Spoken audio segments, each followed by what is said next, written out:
E agora a gente vai para os projetos de longo prazo, que aí são as edificações mesmo que devem durar muito tempo, né? A vida útil das construções, praticamente, né? E o primeiro exemplo que eu vou dar para vocês, né, é de uma empresa de roupas também, né? Que na verdade é o escritório deles, né, em Melbourne, né? Dos autores, né, Matt Gibson e design, arquitetura e design. Né? Então aqui a gente pode observar, né? Assim, eles focaram na sustentabilidade muito relacionada, né, à questão da eficiência energética no projeto luminotécnico, né?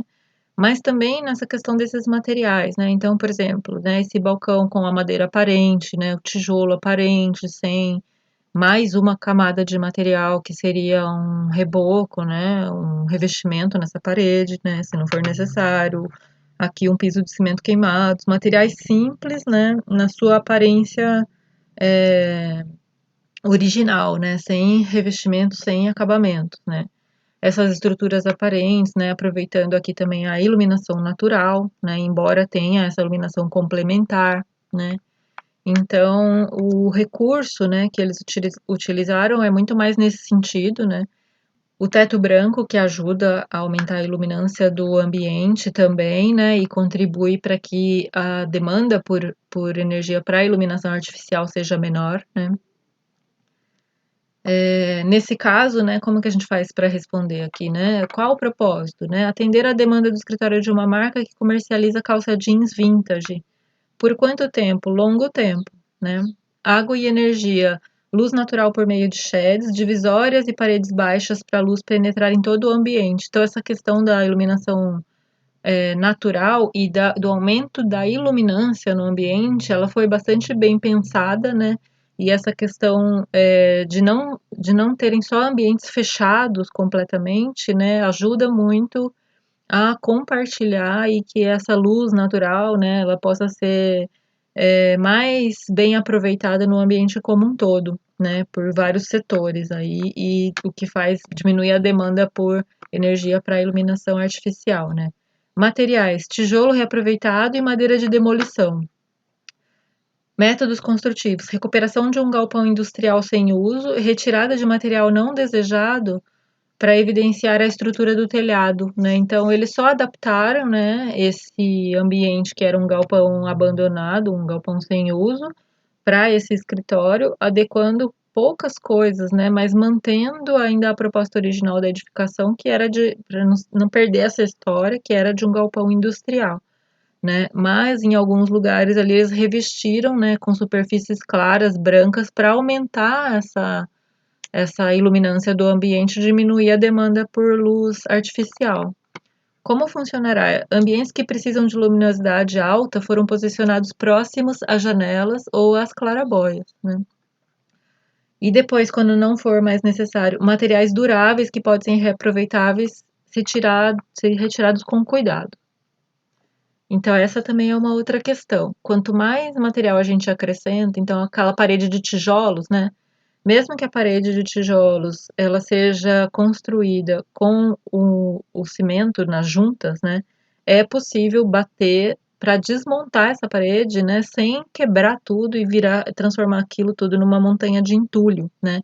Mas se tiver reboco, né, se tiver materiais de revestimento por cima, né, dificilmente você vai conseguir aproveitar o material bruto daquela parede para uma reutilização. Então, essa é uma questão a se pensar também em relação à sustentabilidade, né? E aqui tem um outro projeto a longo prazo, né? E esse projeto é de uma balada, né, em Rotterdam, na Holanda, projetada por esse estúdio Rosegaard, né? O que que tem de interessante aí, né? Eles projetaram um piso. Essa balada, então, é também um ambiente de longo prazo, com relação à sua temporalidade, né? E eles fizeram um projeto para obter a maior eficiência energética possível, né? Nesse apelo da sustentabilidade mesmo, né? Então, assim, eles pensaram em diversos elementos, mas um que chama muito a atenção, né, é essa dessa imagem, que aí é a pista de dança, né? Essa pista de dança, ela é toda elaborada de modo que os movimentos das pessoas na pista de dança, eles geram energia para ser empregada nessa própria edificação, né? Então isso é super interessante, né? Ela tem ambientes variados, né? Para refeição, para uma bebida, um drink com amigos, etc, né? O DJ, né? A pegação, né? Os ambientes todos e iluminação trabalhada ali, né? Tudo. Mas o apelo dela é principalmente esse da eficiência energética, né? Então isso foi trabalhado como, né? Então a própria balada já vende essa questão da sustentabilidade como um propósito, né? Então tem esse apelo comercial já na marca e na propaganda, né? Ela foi projetada para durar longo tempo, né? O que que eles pensaram em termos de água e energia? Olha, tudo é iluminação por LED, né? O movimento das pessoas na pista de dança gera energia para o estabelecimento, isso eu achei incrível, né? E aí eles têm outras práticas, então, por exemplo, né? Bebidas são armazenadas em tanques no porão para diminuir a energia para resfriar, né? Porque o porão, né? E subsolos, né? Eles têm um condicionamento natural que é muito superior a o que a gente consegue acima da superfície, onde tem trocas de ar e de temperatura, assim, né? De calor o tempo inteiro, né? Os banheiros são abastecidos com água da chuva, né? Então eles têm algumas práticas aí de sustentabilidade e uso eficiente de recursos nesse ambiente, né? Que materiais eles utilizaram? Vidros, metais e tijolos aparentes, né? Como eu falei para vocês, são todos materiais. Vidro é 100% reciclável, né? Metais 100% recicláveis também e tijolos aparentes podem muito ser reutilizados, né? Métodos construtivos, aproveitamento da construção antiga, né? Não tiveram que reformar muito, né? Também. Aproveitaram muito as instalações antigas para adaptar o novo espaço nesse interior, né? Talvez instalando elementos, acrescentando elementos, né? Mas não de forma a ter grandes reformas do ambiente antigo, né? Como funcionará?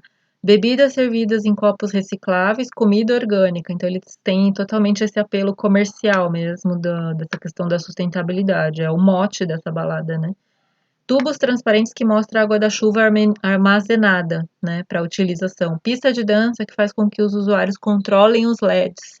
E telhado verde para lazer. Então, eles têm várias práticas, tanto da arquitetura quanto do design de interiores, em relação à sustentabilidade dessa edificação, né? Bem interessante.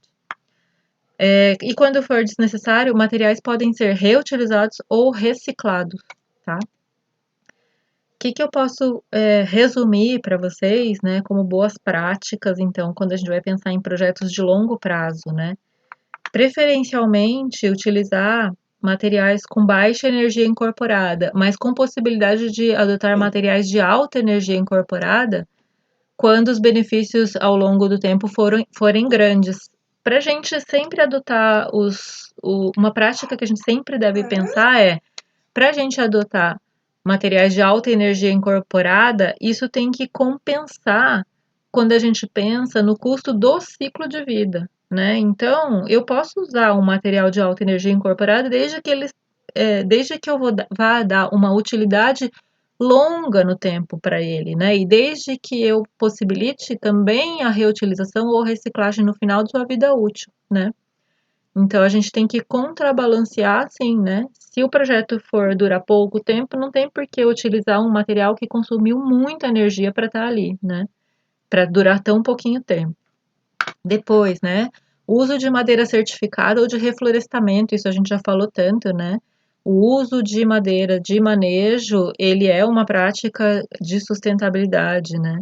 O uso de madeira nativa da Amazônia, ele é uma prática insustentável, né? Tanto para a questão das mudanças climáticas, né? Quanto para a perda de biodiversidade, né? E diversas consequências ambientais nefastas, né? E sociais também, né? Terceiro, para projetos de longo prazo, utilizar materiais resistentes.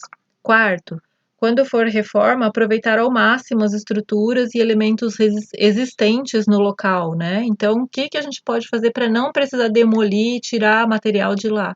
Vamos tentar aproveitar ao máximo o que tem lá, né? E a gente faz o nosso projeto sobre aquilo que já existe para não precisar demolir, né? Quinto, utilizar a menor quantidade de materiais possível e reduzir resíduos na obra, né? A gente vai ter uma aula só sobre isso, né? É uma questão muito importante para a sustentabilidade, né? Sexto, uso de estruturas e elementos modulares que possam ser substituídos em caso de danos, né? Então, sempre aquela questão da manutenção, né? A durabilidade dos elementos na construção ou no projeto de interiores, né? Quebrou, eu posso substituir só aquela parte? Essa é a melhor situação possível, né? Eu não preciso trocar todo o elemento, né? Eu posso tirar uma peça e colocar, substituir por uma peça nova, né? Se a peça se danificar. Então, os elementos modulares propiciam esse tipo de prática que é muito adequada para a sustentabilidade, né? E depois, por último, né? Projetos rigorosos de eficiência de água e de energia, isso sempre, né, pessoal? Utilizar os equipamentos mais eficientes, aproveitar bastante a iluminação natural, a ventilação natural, né? E minimizar o uso da energia e o gasto desnecessário de água também. Bom, era isso que eu queria falar para vocês. As referências são essas, né? Se vocês se interessarem em consultar, tá bom? Então, até mais.